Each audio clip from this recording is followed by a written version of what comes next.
To commemorate the founding of New Orleans in 1718, WYES presents this tricentennial moment in celebration of our city's past and present.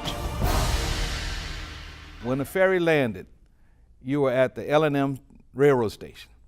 I mean, trains, right? We had some relatives who worked on the train, Pullman porters, and this was a busy place. And then when you got down at the end of the ramp, it was Canal in front where it had ballrooms, and this is where the longshoremen's hired up. And on Friday nights, half the longshoremen never got home because they were on Canal in Front Street, and they cashed their checks and they either gambled or drank all night. So you see a lot of families, a lot of wives down there at the ballroom getting the longshoremen out of the bars. But Canal in Front was live. The Morrison administration's plan to consolidate rail meant that there would be one central structure, Union Station, replacing a smaller terminal of the same name. Built in 1892 for primarily the Illinois Central Line, it was the only train station in the country designed by nationally acclaimed architect Louis Sullivan. It was torn down in 1954 to make way for a building that was larger and considered more contemporary in design.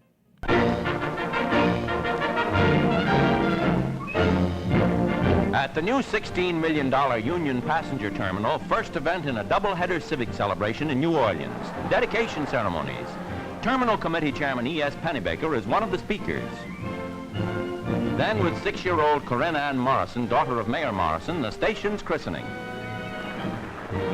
Instead of champagne, the bottle contains waters from the extremities of passenger rail lines that begin at the terminal.